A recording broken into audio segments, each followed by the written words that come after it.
급박한 상황에 처한 사람들은 평소엔 눈에 띄지 않던 기회들을 발견하기 시작하면서 다른 사람들의 이야기에 귀를 기울이는 경향이 더욱 커집니다. 평범한 날이라면 대수롭지 않게 여겨질 말들에 마음이 급해진 이들은 더 쉽게 영향을 받게 되죠.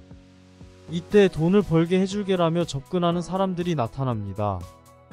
이들 대부분은 주식이나 땅, 부동산 투자를 권유합니다. 하지만 이러한 제안들은 대부분 가치가 없거나 기대했던 만큼의 수익을 내지 못하는 경우가 많습니다. 하지만 평생을 직장에서 보낸 후 은퇴를 맞이한 사람들은 자신이 전문가가 아닌 분야에 대해 잘 모르기 때문에 이러한 제안에 속아 넘어가기 쉽습니다. 특히 신도시 신축 아파트나 상가에 대한 투자는 새로운 기회로 여겨져 내가 먼저 들어가면 큰 돈을 벌 수 있겠지라는 착각에 빠지게 만듭니다. 남들보다 먼저 좋은 위치를 선점해 큰 이익을 얻을 수 있을 것 같은 기대감이 커지죠. 그리고 그 자리의 가치가 점점 올라갈 것이라는 희망을 가지게 됩니다. 그러나 현실은 종종 기대와는 달라 실망을 안겨주기도 합니다.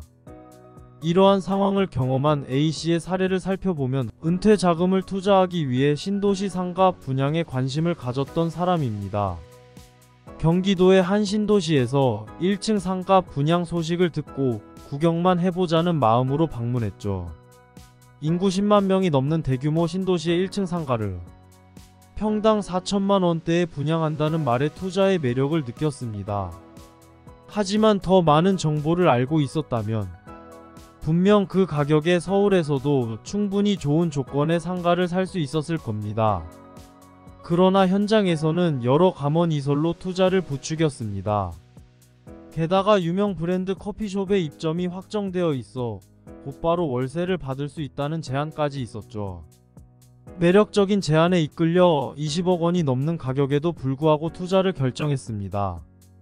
대출로 상당 부분을 충당했고 이자만 매달 400만 원이었지만 600만 원의 월세를 받으면 충분히 상환할 수 있을 것이라 생각했죠.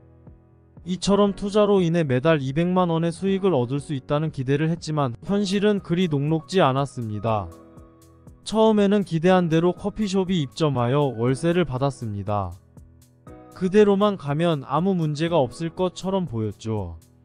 하지만 계약 기간이 끝나자 큰 기대를 걸었던 커피숍은 2년간의 영업을 마치고 가차없이 문을 닫았습니다. 상권이 기대에 못 미치고 유동인구도 적어 더 장사가 잘 되지 않았기 때문이죠. 유명한 브랜드라 할지라도 매출이 나오지 않는 곳에서 계속 영업을 이어갈 수는 없는 노릇입니다. 커피숍이 떠난 후 새로운 임차인을 찾지 못하고 있습니다. 신도시는 안정화 기간이 필요한데 그 중요한 점을 간과했던 것입니다. 설령 좋은 임차인을 찾는다 해도 영업 손실이 심해지면 이탈하는 건 시간 문제였죠. 초기에 들어섰던 커피숍이 떠난 후 임대료를 월 600만원에서 400만원으로 낮췄음에도 불구하고 임차인을 찾지 못해 공실로 남아 있습니다. 대출 이자 문제는 더욱 심각합니다.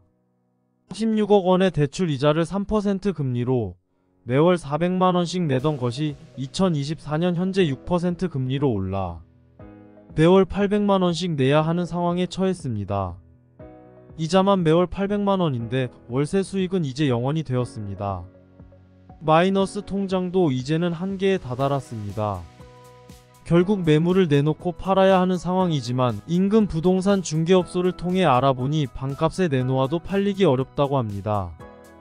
20억에 구매했던 매물이 4년, 5년 후에는 반토막 가격에도 팔리지 않을 정도로 가치가 떨어졌습니다. 퇴직금과 여유 자금을 모두 투자했는데 큰 손실을 보게 되어 정말 막막합니다. 매월 800만원이나 되는 이자를 더 이상 감당하기 어려운데 매물이 팔린다 해도 예상되는 판매 가격은 구입했던 가격의 절반도 되지 않습니다. 이제 남은 것은 마지막 자산인 집을 팔아야 하는 상황까지 고려해야 할지도 모릅니다. 이러한 어려운 상황에 처한 사람들이 점점 더 많아지고 있는 현실이 우리 사회의 큰 문제로 대두되고 있습니다.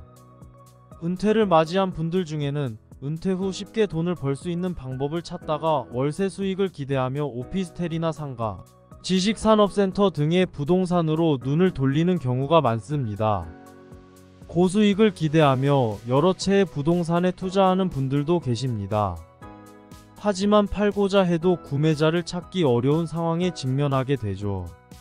손실을 감수하고 가격을 낮춰도 여전히 구매자를 찾기는 어렵습니다.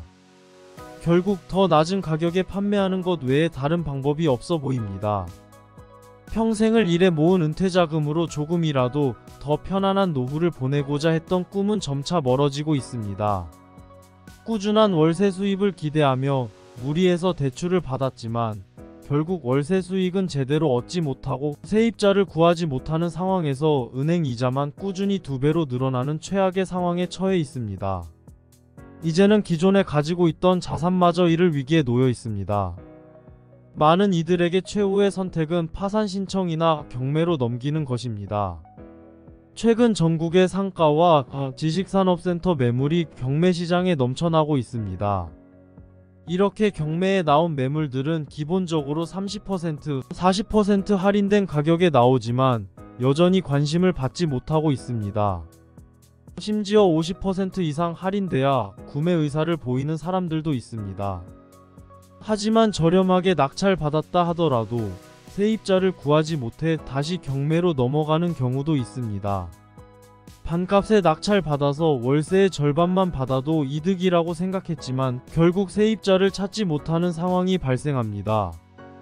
심지어 월세 없이 관리비만 받겠다는 매물까지 나올 정도입니다. 물론 수익률이 좋은 상가도 있습니다.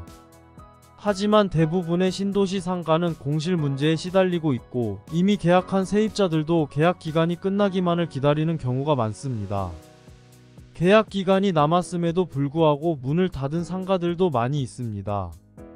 많은 신도시들이 공실 문제에 직면해 있고 해결책을 찾기 어려운 상황입니다.